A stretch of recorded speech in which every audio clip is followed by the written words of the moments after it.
오늘의 10분 말씀. 잠언 29장 1절부터 14절입니다.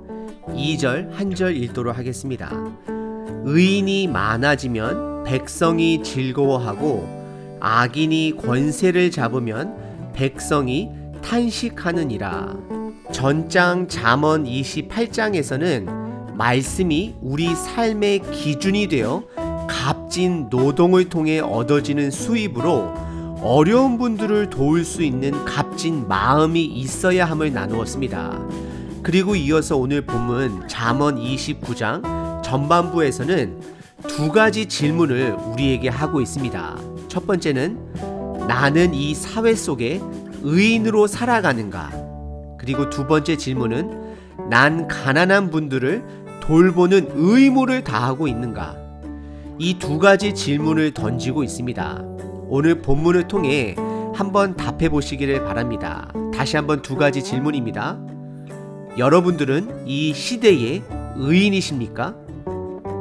주변에 어려운 분들을 돌보시고 계십니까?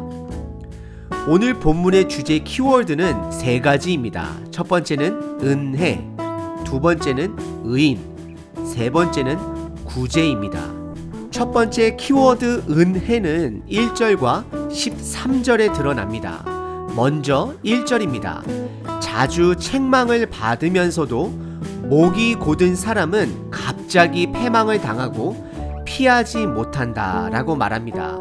이것은 악인에게도 의인에게도 하나님의 은혜로 그들의 죄악에서 돌이킬 기회가 있다라는 것입니다. 하지만 그 시간은 무한하지 않다라는 것을 잠언은 말하고 있습니다. 하나님은 우리가 우리의 죄악됨을 깨닫고 돌아오기를 바라고 계십니다. 그래서 우리들에게 자주 책망을 하십니다. 성경 말씀을 통해 주변 사람들을 통해 우리들에게 경고를 하십니다. 하지만 결국 악한 사람은 목이 고다 그 책망을 듣지도 않고 받지도 않게 됩니다. 그래서 그들의 결말은 패망이다라고 잠언은 말하고 있습니다. 의인은 의롭기 때문에 의로운 것이 아닙니다. 의로운 하나님 말씀에 반응하기 때문에 의로운 것입니다. 여러분들은 하나님의 책망에 반응을 하시나요? 이집트 바로 왕은 스스로가 하나님의 경고의 말씀을 듣지 않았습니다. 그래서 그는 결국 나중에 그 경고를 듣고 싶어도 듣지 못하고 패망하게 되었습니다. 그리고 13절 또한 오늘 본문의 첫 번째 키워드인 은혜를 다시 한번 강조합니다. 가난한 자와 포악한 자가 섞여 살거니와 여호와께서는 그 모두의 눈에 빛을 주신다라고 말합니다. 하나님은 도움이 필요한 가난한 자에게도 포악한 자에게도 하나님의 은혜를 주신다라고 말하고 있습니다. 여기서 빛이라고 말하는 것은 기회를 상징하는 생명을 뜻하는 것입니다. 그리고 하루하루의 시작을 말하는 것입니다. 하나님께서 은혜를 베푸시는 이유는 우리로 하여금 돌이키고 회복하기를 원하고 계시는 것입니다. 하나님의 책망과 은혜 앞에 여러분들 우리 함께 반응하셔야 합니다. 그리고 오늘 본문의 두 번째 키워드는 의인입니다. 2절에 의인이 많으면 백성이 즐거워하고 악인이 권세를 잡으면 백성이 탄식한다 말합니다. 의인과 악인의 비교는 잠언 전체의 큰 주제 중 하나입니다. 하나님은 이 땅에 의인이 많아지시길 원하고 계십니다. 하나님의 말씀 기준대로 살아가는 자들이 늘어나길 원하십니다. 의인이 많아지면 그 나라는 기쁨이 넘치게 됩니다. 왜냐하면 말씀 안에 소망을 품는 자들이 늘어나기 때문입니다. 우리는 남들이 먼저 의인 되길 바라는 게으른 자가 아니라 내 자신 먼저 스스로가 의인됨을 노력해야 합니다. 3절은 이 시대의 문화를 대변하고 있습니다. 창기를 사귀는 자는 재물을 잃는다라고 말합니다. 이 시대의 쾌락 문화에 빠져 사는 자는 본인에게 주어진 재물, 능력, 그런 기타 모든 것들을 잃어버리게 된다 잠언은 말하고 있습니다. 지금 우리가 사는 이 삶은 제한적인 삶인 것이고 일시적인 삶입니다. 그래서 우리 삶에 가장 우선순위 되어야 하는 것은 즐기는 삶이 아니라 하나님의 말씀대로 사는 삶이 우선순위 되어야 하는 것입니다. 그래서 지혜를 사모하는 자는 아비를 즐겁게 한다 잠언은 말합니다. 여러분들 기억하셔야 합니다. 이 땅의 삶의 목적은 말씀대로 몸부림치는 것이 우리 삶의 첫 번째 우선순위가 되어야 합니다.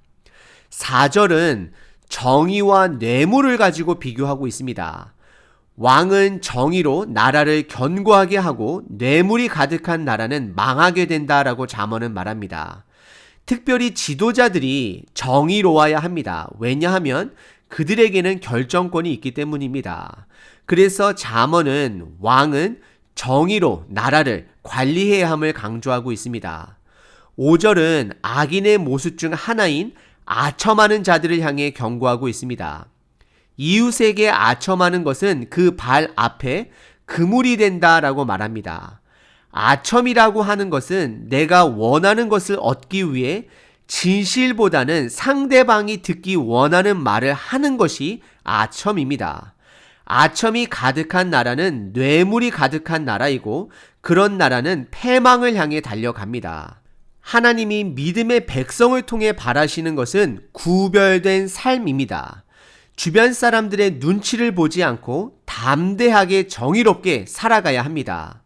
믿음의 사람은 세상 속에 구별되어 말씀의 기준을 세상에게 알려주는 역할을 해야 합니다.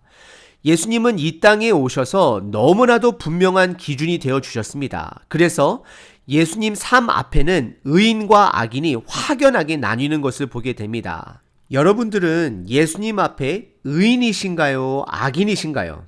6절은 악인과 의인의 결과를 말하고 있습니다. 악인은 스스로 범죄함으로 그것이 그들의 덫이 될 것이다 라고 말하고 있습니다. 하지만 의인은 노래하고 기뻐한다 말합니다. 우리 삶 속에 의인이 노래하고 기뻐할 수 있는 것은 절대 쉽지 않습니다. 하나님의 주권을 신뢰할 때 현실의 어려움 속에서도 기뻐할 수 있고 소망을 품을 수 있습니다. 세상의 악한 자들이 어떻게 보면 더 성공하는 것 같아 보일지라도 우리는 결국 이루어질 하나님의 뜻에 함께 동참함으로 현재의 고난을 기뻐할 수 있는 저와 여러분 되시기를 바랍니다. 그리고 7절은 오늘 본문의 세 번째 주제인 구제에 대한 책임에 대해 말하고 있습니다. 의인은 가난한 자의 사정을 알아주는 자들이고 악인은 알아줄 지식이 없다라고 말을 합니다. 의인은 어려운 사람들이 눈에 들어옵니다. 자꾸 밟힙니다. 왜냐하면 하나님의 말씀 기준이 있기 때문입니다. 하지만 악인은 본인 이외에는 남이 보이지가 않습니다. 그래서 남을 돌볼 지식이 없다라고 잠언은 말하고 있습니다. 여러분들은 주변 사람들의 어려움이 보이시나요? 그리고 8절은 다시 한번 거만한 자와 슬기로운 자를 비교합니다. 거만한 자는 성읍을 요란하게 하지만 슬기로운 자는 노를 그치게 한다 말합니다. 여기서 거만한 자는 왕 또는 높은 관직에 있는 사람을 말하고 있습니다. 이런 자들이 화를 절제하지 못하면 그 나라는 시끄럽습니다. 하지만 슬기로운 자는 본인의 화를 절제할 줄 아는 자로 평화를 나라에 가지고 옵니다. 그리고 이어서 9절 또한 화를 절제할 줄 알아야 함을 한 가지 예를 들어 강조하고 있습니다. 지혜로운 자와 미련한 자가 서로 다투게 되면 아무리 지혜로운 자가 웃던지 아니면 같이 화를 내던지 그 다툼에는 그침이 없다라고 잠언은 말하고 있습니다. 왜냐하면 미련한 자는 상대방이 웃으면 웃는 대로 화를 내고 노하면 노한 대로 시비를 걸기 때문입니다. 이런 본문을 접할 때마다 우리 자신에게 적용하고 우리 자신을 돌아보는 것이 맞습니다. 그런데 이런 본문을 묵상할 때마다 제 머릿속에 한두 명 정도가 항상 떠오르게 됩니다. 우리는 이런 분들을 향해 긍휼함이 먼저 있어야 하고 동시에 지혜롭게 그분들을 경계해야 합니다. 그래서 10절에서는 이런 자들은 피 흘리기를 좋아하는 자들이다 라고 말하고 있습니다. 그리고 이런 자들은 온전한 자를 미워하고 정직한 자의 생명을 찾는다라고 말합니다. 결국 다투기를 좋아하는 자는 상대방이 피 흘려 죽기까지 끝까지 가는 자들이다라고 말하고 있습니다. 예수님은 이 땅에 사랑으로 오셨고 많은 사람들에게 사랑으로 대했지만 세상은 예수님의 사랑을 피로써 죽기까지 그의 생명을 취했습니다. 하지만 예수님은 끝까지 그들을 향해, 세상을 향해, 우리를 향해 사랑하셨습니다. 이 예수님의 사랑이 우리의 삶의 방향이 되어야 합니다. 그리고 11절에 다시 한번 어리석은 자는 노하기를 드러내지만 지혜로운 자는 그것을 절제할 줄 안다라고 말을 합니다. 어리석은 자는 남들을 보지 못함으로 자기 중심적 생활을 하는 사람으로 본인의 화를 절제하지 못합니다. 하지만 지혜로운 자는 남을 배려함으로 본인의 화를 절제할 줄 아는 자들입니다. 우리가 남을 배려하는 이유는 우리가 먼저 하나님으로부터 배려함을 받았고 그것을 경험했기 때문입니다. 그래서 12절에 다시 한번 이 시대의 지도자들에게 충고를 하고 있습니다. 관원이 거짓말을 들으면 그의 하인들은 다 악하게 된다라고 말합니다. 이것은 지도자들이 영향력이 있음을 말함과 동시에 지도자들은 거짓을 경계해야 함을 말하고 있습니다. 그리고 14절은 오늘 본문의 세 번째 키워드였던 구제 부분을 다시 말하고 있습니다. 왕이 가난한 자를 성실하게 돌보면 그의 왕위가 영원히 견고하다 말하며 왕에게는 가난한 자를 돌봐야 하는 책임이 있음을 말하고 있습니다. 우리가 사는 지금 이 시대는 왕권 시대가 아닙니다. 미국과 한국은 예전에 비해 이제는 나라보다는 어떻게 보면 개인들이 더 큰 힘을 가진 시대에 살아가고 있습니다. 그래서 우리에게 더욱더 큰 책임감이 있는 것입니다. 여러분들 스스로가 주변 어려운 이웃들을 적극적으로 돌봐야 합니다.